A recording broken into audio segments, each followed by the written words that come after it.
जय श्री कृष्णा। भागवत भगवान की कथा भक्ति भाव को लेकर आज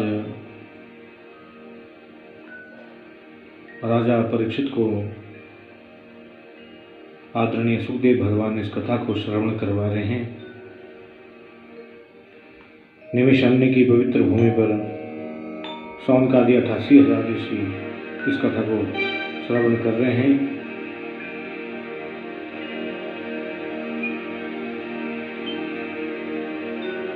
आपने श्रवण किया कि किस प्रकार से भगवान ने गोपियों के साथ रास विहार किया।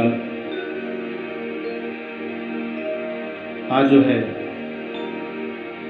कंस के पास तो एक ही ताक है कि कैसे कृष्ण को मारे। दिन रात वह इस आस में लगा रहता कि भगवान को मारने के लिए कई राक्षस ने भेजे। शंखचूड़, मायासुर, अरिष्टासुर तीनों को अलग अलग भेजा। तीनों का मेरे गोविंद ने क्रमशः उद्धार कर दिया। बोलो जय श्री कृष्ण। इधर नारद के मन में एक विचार हुआ, एक भावना जगी कि मेरे प्रभु तो अपनी लीला करने में व्यस्त हैं। नारद के नेत्र सजल हो गए। कोई ऐसा नाटक करूं कि मेरे गोविंद उद्धार कर दे कंस का।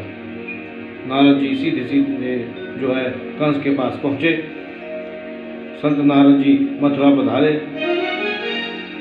और कंस ने उनका स्वागत किया। आइए भगवान पधारिए। नारद जी ने कहा, क्या बधाने राजन, ये बताओ कृष्ण बलराम को कब मारोगे? 11वें वर्ष में प्रवेश कर गया कृष्ण। अब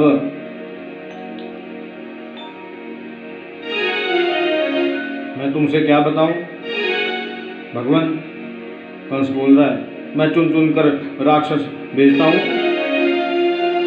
उन्हें मारने को, लेकिन जाते ही मरने को है। समाचार मिलता है कि स्वयं ही मर गए। मन में बड़ी चिंता है, बेचैनी है, इसका इलाज तो बताइए। नारद जी ने कंस से बोला, कहो तो क्या कर सकते हैं, पर आप बोलो तो हम बताएं। नारद जी से कंस बोला, कहिए क्या आज्ञा है, कोई उपाय तो बताइए। नारद जी बोले, भगवान शिव ने जो धनुष जो तुम्हें दिया है, वो धनुष यज्ञ का अद्भुत मेला रचो। आसपास के ग्रामीण अंचल के प्रेमियों को उसमें आमंत्रित करो। कृष्ण बलराम के प्रति सहानुभूति प्रदर्शित करो। दोनों भैया को उस मेला में आमंत्रण भेजो। अक्रूर जी कृष्ण के काका होते हैं, उन्हें जो है इस कार्य के लिए प्रेरित करो। अक्रूर जब कृष्ण बलराम को लाने जाएंगे और लेकर आएंगे, दोनों भाई मेला देखने में लगे रहेंगे, तब दोनों को धोखे से मार देना। ठीक आ गया, तुम्हें करना है। कंस ने कहा, आशीर्वाद रहा तो ये पूर्ण हो जाएगा। बोले, मैं कुछ नहीं सुनना चाहता, मैं तो परसों तुम्हारी विजय देखना चाहता हूँ। हाँ, कंस महाराज को विजय मिल गई। ऐसा कहकर संत नारद वहां से पधारे श्रीधाम वृंदावन को। मेरे कृष्ण बलराम दोनों भाई गौ चरा कर लौट रहे थे।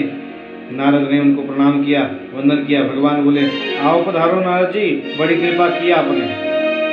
ये सुनकर नारद जी बोले, भगवान ये बताएं, कंस का उद्धार कब करोगे? पापी कंस को कब मारेंगे आप? भगवान बोले, मैं कौन होता हूँ मारने वाला और बचाने वाला? जीव जैसा कर्म करता है वैसा ही फल उसे भोगना पड़ता है। इतना जरूर सुनिश्चित है कि कंस ने जो पाप कर्म किया है वो घड़ा पूरा भर चुका है और उसका फूटना भी अब निश्चित है। नारद जी बोले, मैं कुछ सुनना नहीं चाहता, मैं तो परसों आपके हाथों से कंस को मरा हुआ देखना चाहता हूँ। भगवान मुस्कुराकर बोले, वहाँ क्या करके आए हो आप? वहाँ मेरे बारे में कह कर आए, यहाँ उसके बारे में कहते हैं, और तारीख दोनों को परसों के दे दी। संत नारद बोले, भगवान आप तो जानते हैं मेरी प्रवृत्ति को, मैं वही करता हूँ जिसमें पूरी प्रजा का हित चिंतन रहता है। पूरी प्रजा का हित चिंतन जिसमें रहे वही कार्य मैं करता हूँ, वही मेरे मन का भाव है। इधर रात्रि में ही कंस ने अक्रूर जी को बुलाया और बड़े भावुक हैं, बड़े स्नेही हैं श्रीमान अक्रूर जी। कैसे बुलाया राजन कहिए। कंस ने कहा, देखिए अक्रूर जी, मैं छुपाना तो कुछ नहीं जानता नहीं कि गच्छनंद व्रजम तत्र सुतावान कंदुके में आसास्ते तावेन रथे नायमाचिरम। आपको वृंदावन जाना है, वृंदावन जाकर आपको एक काम करना है। आनंद दंदुकी भी वसुदेव जी के जो पुत्र हैं कृष्ण बलराम, दोनों पुत्रों को लेकर मथुरा आना है आपको। अक्रूर जी ने सोचा, इस दुष्ट के मन में कृष्ण बलराम को बुलाने की भावना जैसे जाग गई। अक्रूर जी बोले, क्या करोगे तुम? कृष्ण बलराम को बुलाकर कौन सा प्रिय काम करना चाहते हो? कंस ने कहा, आप तो जानते हैं आकाशवाणी ने कहा था 30-32 वर्ष पहले देवकी के विवाह के समय आकाशवाणी हुई थी। उसने कहा था, क्या कहा था कि देवकी का जो 8वां गर्भ है वो मुझे मारेगा। ये कृष्ण ही देवकी का 8वां पुत्र है। आपको मालूम है, कृष्ण बलराम दोनों भाई आएंगे, मथुरा की शोभा देखने में लगे रहेंगे और धोखे से मैं दोनों को मार दूंगा। इस बात को सुनकर अक्रूर जी के नेत्र सजल हो गए।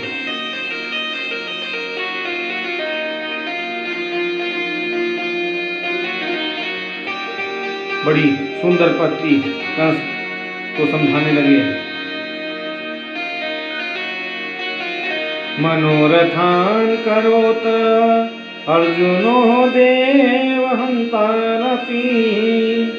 युज्यते हर्ष शोकाभ्याम तथाप्याज्ञां करोमि ते। राजन, सोचा तो तुमने अच्छा ही है, लेकिन सोचने से कुछ नहीं होता। व्यक्ति को कर्म करना चाहिए। ये मानव को की सबसे बड़ी भ्रांति है कि सोचता बहुत कुछ है पर करता कुछ नहीं। ऐसा करोगे तो ऐसा होगा। क्या क्या विचार मन में आते हैं, परंतु होता तो वही है जो गोविंद को प्रिय होता है। देह के अधीन होने के बावजूद मनुष्य कहता है मैं ऐसा कर लूँगा, भरोसा एक क्षण का भी नहीं है और योजना बड़ी लंबी बनाता है। मैं समझता हूँ यही मानव की सबसे बड़ी भ्रांति है। इससे बड़ी भ्रांति और नहीं हो सकती। रात्रि भर बैठकर अक्रूर ने कंस को समझाया, लेकिन कंस कहता है भाषण मत सुनाइए, सिर्फ इतना बता दो कि कृष्ण बलराम को लेने जाओगे कि नहीं। यदि नहीं जाओगे तो मेरे विचार से आप परिचित ही हैं। अक्रूर ने सोचा बड़ा दुष्ट है, यदि नहीं गया तो मुझे मार डालेगा। उन्होंने रथ सजाया और प्रातःकाल रथ पर मुँह वृंदावन की ओर कर दिया।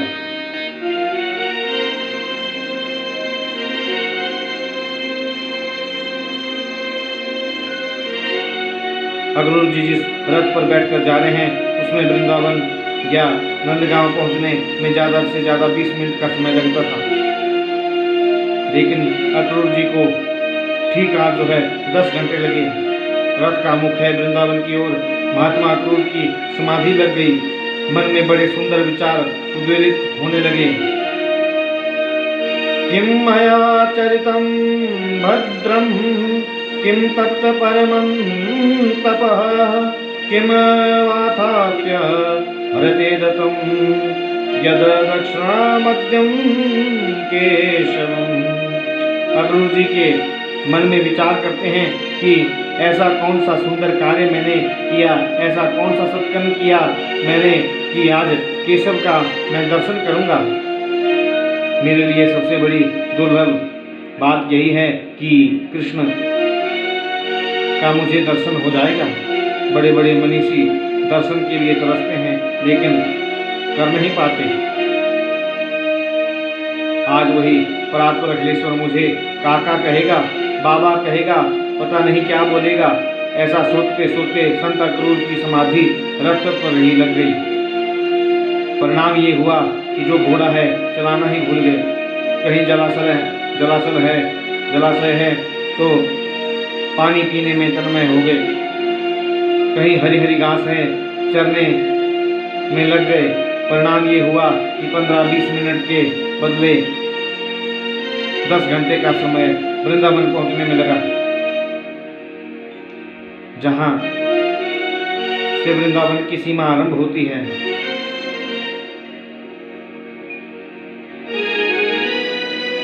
वहीं से अक्रूर जी रथ से नीचे कूद पड़े।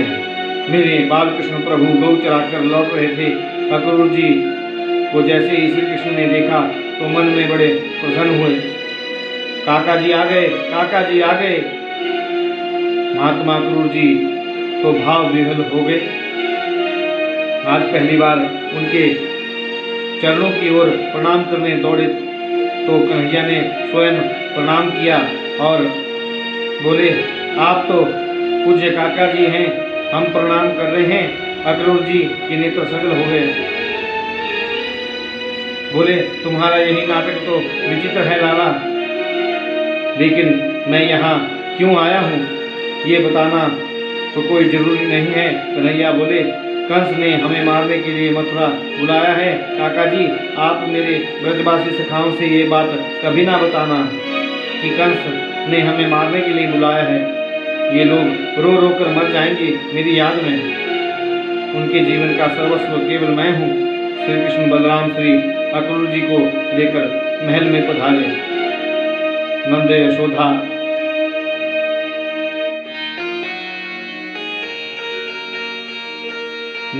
यशोदा ने बहुत सत्कार किया।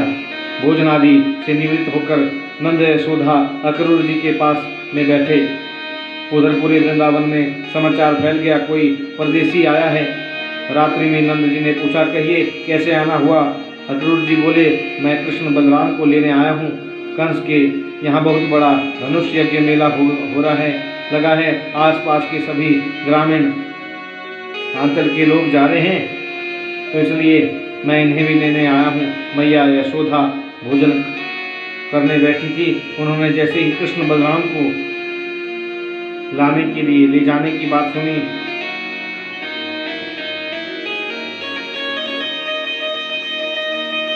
उनके हाथ से ग्रास छूट गया। रोती हुई बोली, मेरे प्राणों की आवश्यकता किसी को हो तो मैं सहर्ष दे सकती हूँ, लेकिन कन्हैया को अपनी आंखों से दूर नहीं कर सकती। कृष्ण बलराम दोनों मचल गए। मैया, तू हमें कबू कहीं जाने ना देवे, हम तो जाएंगे। अब रोने ही लगी। नंद जी ने कही, कब तक बच्चों को छुपा कर रखोगी यशोदा, कभी तो इन्हें जाना ही होगा। सुनो देवी, तुम ज्यादा चिंता मत करो, कृष्ण के मित्रों के साथ में प्रस्थान करता हूँ। रथ में बैठकर कन्हैया आएंगे और हम 2-1 दिन उन्हें मथुरा घुमाकर वापस ले आएंगे। सारे ब्रजमंडल में समाचार फैल गया। कल प्रातः कन्हैया चला जाएगा। मैया यशोदा की नेत्रों की नींद उड़ गई।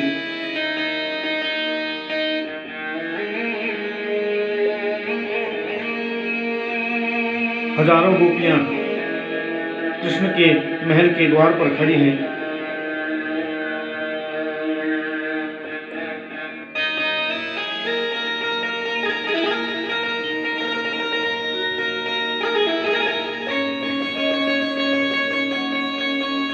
कृष्ण के मित्र और बाबा तो बैलगाड़ी में प्रस्थान कर रहे हैं।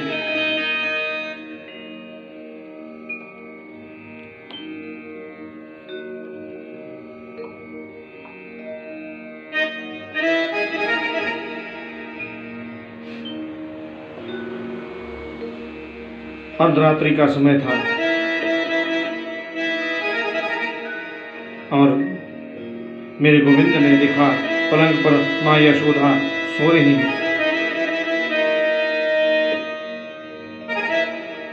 मैया यशोदा पलंग पर आज सोती थी, लेकिन आज नहीं है। मैया को आवाज लगाई, मैया तू कहाँ है, कहाँ बात है? जाकर देखा कि मैया खंभे से सर लगाए बैठी हैं।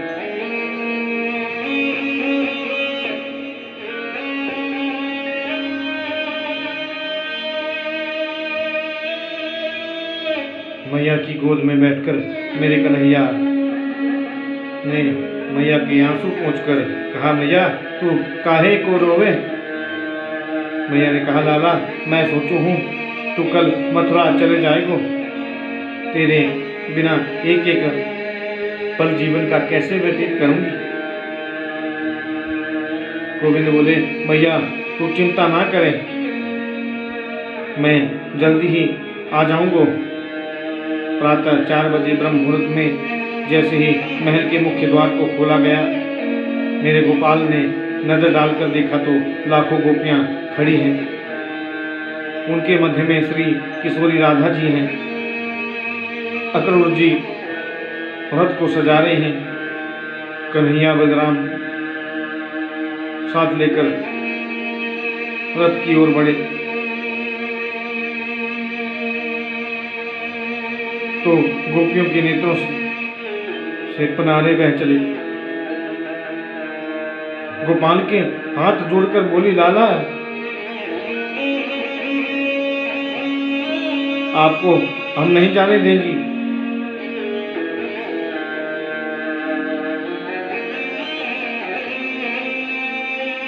नहीं जाने देंगी आपको।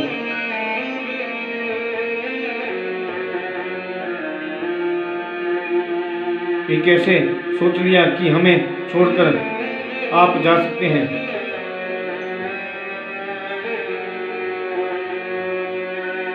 हमें छोड़कर आप नहीं जा सकते।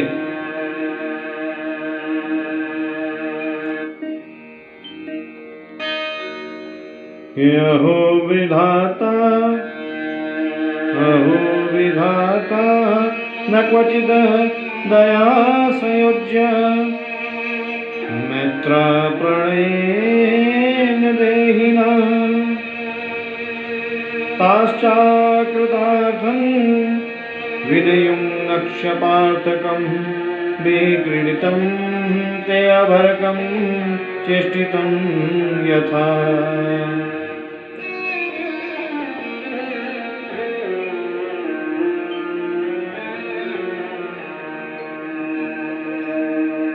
गोपियों ने विधाता की ओर देखकर कहा, हे विधाता, तुम्हारे मन में जरा से भी करुणा नहीं है, जरा से भी तुम्हारे मन में प्रेम नहीं है। तुम पहले तो जीव में प्रेम जागृत कराते हो, एक दूसरे के प्रति आकर्षण कराते हो और मिलन के पहले उनका बिछोड़ा कर देते हो। ये तुम्हारी अच्छी आदत नहीं है।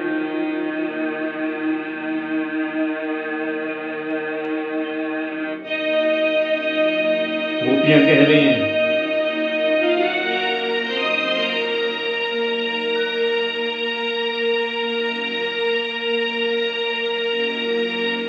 कान्हा तेरी याद में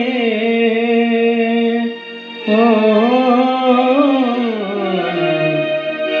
कान्हा तेरी याद में सारा ब्रज रोए रे,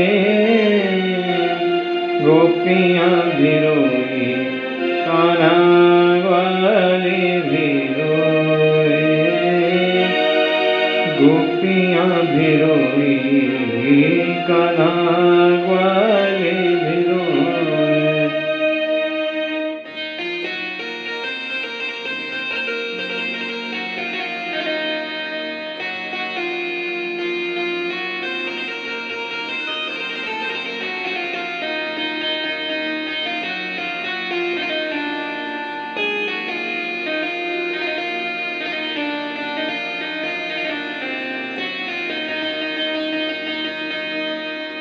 ओ कहती है गोपी रुक जाओ कान्हा, कहती है गोपी रुक जाओ कान्हा,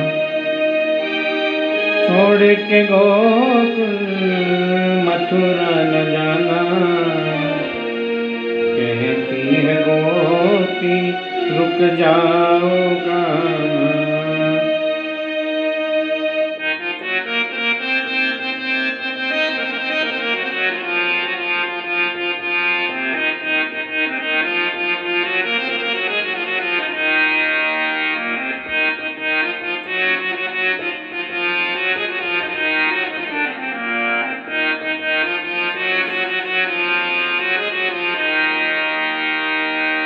ओ कुंज है सोना सोनी है नगरी, कुंज है सोना सोनी है नगरी, उतरेगी कैसे यमुना में गगरी, उतरेगी कैसे यमुना में गगरी।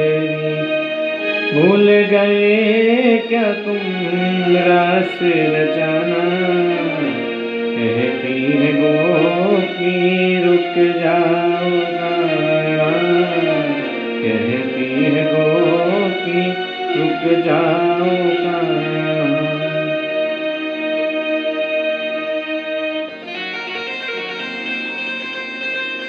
गोपियों ने कहा, अरे क्रूर, हमें तो लगता है कि विधाता ही अक्रूर के रूप में क्रूर बनकर आया है। कृष्ण बलराम जो हमारे प्राण हैं, उन्हें हमारी आंखों से दूर ले जाना चाहता है। एक गोपी ने कहा, ये तो चल दिए। दौड़कर गोपियां रथ के सामने लेट गई। लाला, हम आपको जाने नहीं देंगी, और जाना है तो हमारे ऊपर से होकर रथ को ले जाओ। ऐसे तो नहीं जा सकते। मेरे गोविंद रथ से नीचे उतर आए और गोपियों को प्रणाम करके कहा, देवियों, मैं देवताओं के समान लंबी उम्र पाकर भी आपके ऋण से ऋण नहीं हो सकता। किशोरी जी, आप तो सब जानती हैं, यदि मैं मथुरा नहीं जाऊंगा तो मेरी आगे की लीलाएं कैसे संपन्न होंगी। कृपया मुझे जाने की अनुमति दें। जैसे ही गोपाल प्रणाम करके रथ में विराजित होकर चले, माँ यशोदा महल से दौड़कर आई।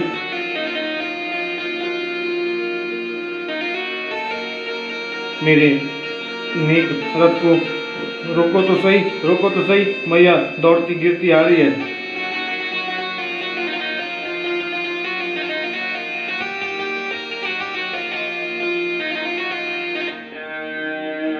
कोई रथ को रोको तो सही। मैया दौड़ती गिरती आ रही है। कृष्ण बलराम दोनों रथ से नीचे कूद पड़े। मैया को अंक में भर लिया। क्या बात है मैया? मैया ने प्रेमांसुओं से लाला के सिर को भिगो दिया और उनसे रोती हुई बोली, बेटा मोको तो आज पतो चलो है कि तू मेरो पुत्र नहीं है। तू तो यशोदा नंदन नहीं, तू तो वसुदेव देवकी नंदन है। मेरा क्या अधिकार है कि मैं तुम्हें रोकने का आग्रह करूं? लेकिन एक ग्वालिन गोपी तुमसे निवेदन करना चाहती है। कन्हैया बोले, कहो मैया, क्या बात है? मैया बोली, मैं इतनी निष्ठुर हूँ लाला, तो को कभू प्यार नहीं दियो। एक मिट्टी की मटकी फोड़वे की भांति बदले तो को ऊपर से बांध दिया। तू जब मथुरा में या कहीं भी सोचेगो कि कैसी है माँ यशोदा, एक मिट्टी की मटकी जैसी औकात नहीं मेरी। एक मटकी के बदले मुझे बांध दिया। यह बात कभी स्मरण नहीं करना चाहिए। करना कन्हैया। कृष्ण बलराम दोनों माता यशोदा के चरणों में गिर पड़े, हिचकियां लेकर रो रहे हैं। गोपाल बोले, दुनिया की सारी चीजें भूल सकता हूँ मैया, परंतु तुम्हारे प्रेम के स्नेह के बंधन को नहीं भूल सकता।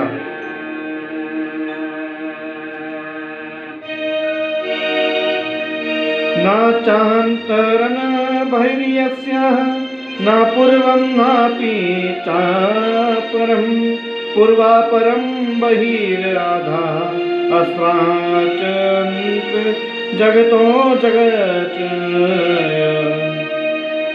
मन में सोचो, जिस परमात्मा के आदि का पता नहीं, अंत का पता नहीं, उसको बांधने की सामर्थ्य यदि किसी में है तो वो है केवल यशोदा माता के प्रेम में। बार बार मैया का वंदन किया, बार बार अपने ब्रज को प्रणाम किया। एवं ब्रुवाणः विरहातुरा वृषं ब्रज स्त्रिया कृष्णः विसक्तमानसा विसृज लज्जारुरुगस्वं सुरं गोविन्द रामो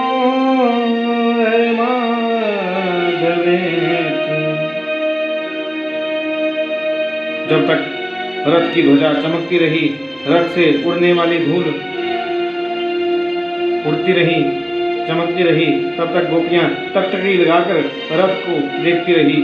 शायद लाला हमारी याद में रुक जाए, शायद कन्हैया को अपनी कारी धुरी धूमर गायन की याद आ जाए। वो रथ से दौड़कर तुरंत हमारे गोद से लिपट जाए।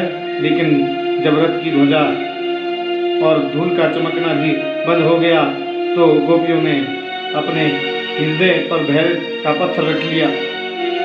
मन में सोचा, हे गोपाल, यदि तुम्हें हमसे दूर रहने में प्रसन्नता होती है तो जीवन पर्यंत तुम्हारी याद करके रोती रहेंगी, परंतु तुम्हारी प्रसन्नता में कभी विघ्न ना आवे, इसलिए मिलेंगी ही नहीं। इसलिए जिस दिन से श्री कृष्ण मथुरा गए, ब्रज की गोपियों ने मथुरा जाकर माखन बेचना बंद कर दिया, क्योंकि हमारे जाने से हमारे कृष्ण की स्वतंत्रता में किसी प्रकार का व्यवधान आता है तो ऐसा हम कभी करेंगे ही नहीं। लेकिन ब्रजमंडल के विरह को देखकर के अक्रूर का हृदय विदीर्ण हो गया। उन्होंने सोचा, मैंने अच्छा नहीं किया, रोते बिलखाते इन ब्रजवासियों को छोड़कर चल दिया मैं।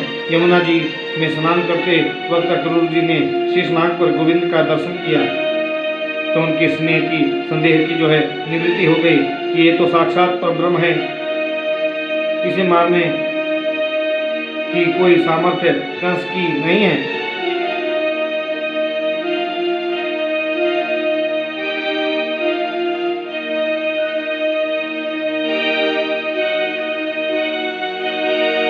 और अक्रूर जी ने जब शेषनाग पर गोविंद को देखा तो जान लिया, हर देश में तू, हर भेष में तू, हर देश में तू, हर भेष में तू, तेरे नाम अनेक तू एक ही है, तेरे नाम अनेक तू एक ही है।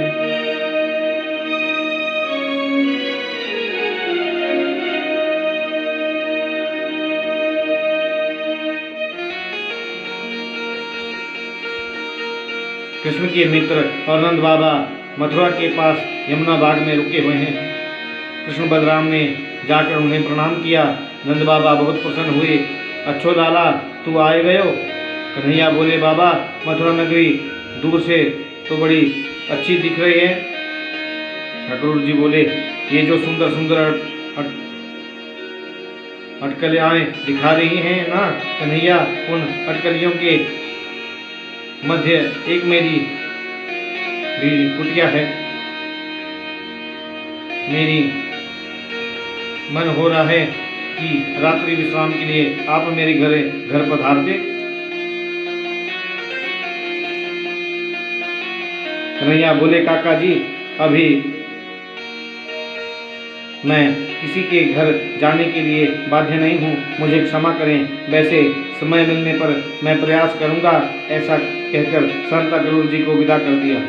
अक्रूर जी के मन में तो ये पक्का विश्वास हो गया था कि ये तो परम ब्रह्म है, कोई सामर्थ्य नहीं है कंस की इनका बाल बांका भी कर सके। इसलिए कंस को जाकर कह दिया, मेरा कार्य मैंने कर दिया, आगे तुम जानो। कंस ने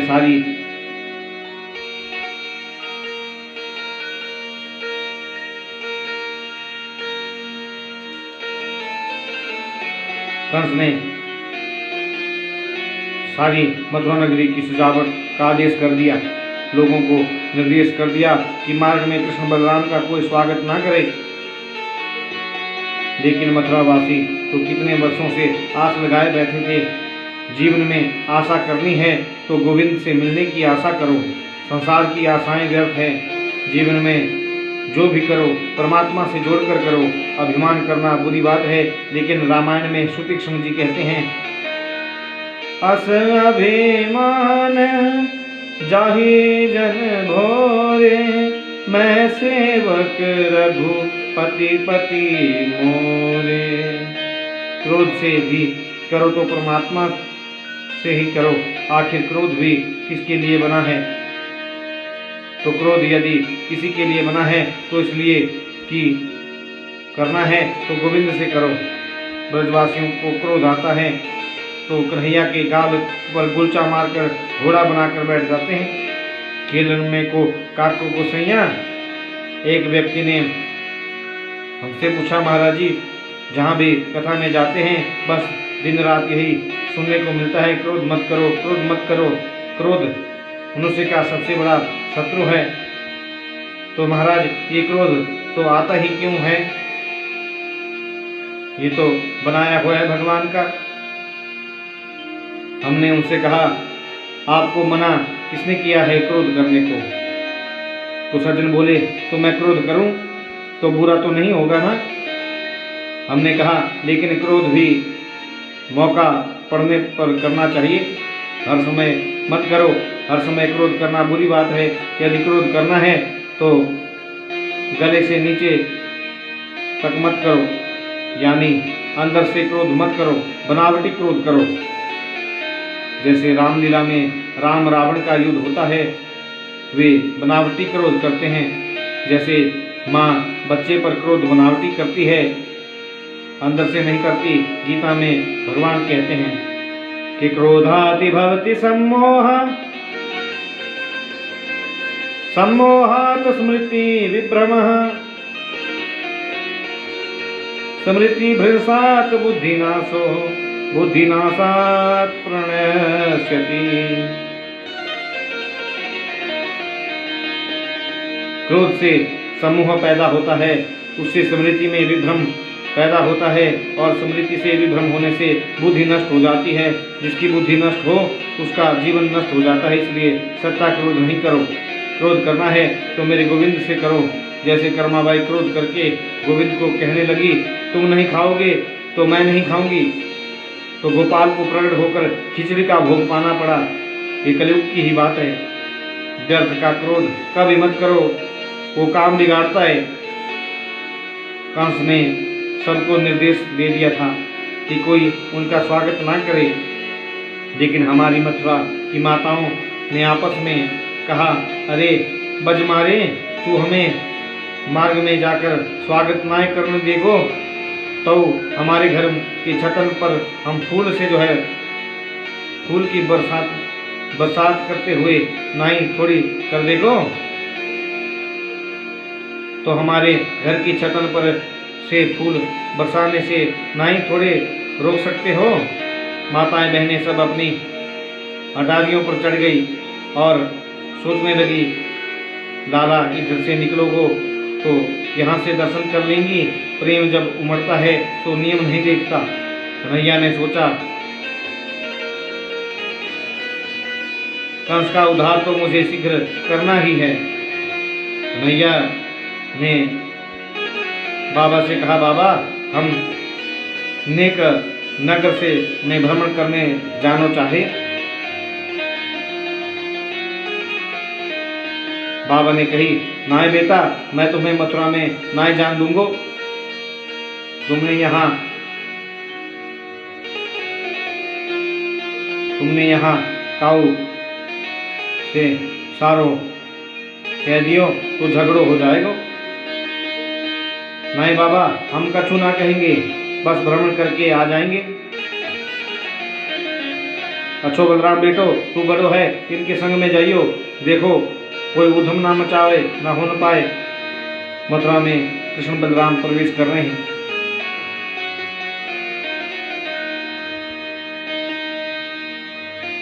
अब कल भगवान जो है मथुरा में प्रवेश करेंगे। तो आज के लिए आपको जय श्री कृष्ण, जय श्री राम, जय श्रीमन नारायण।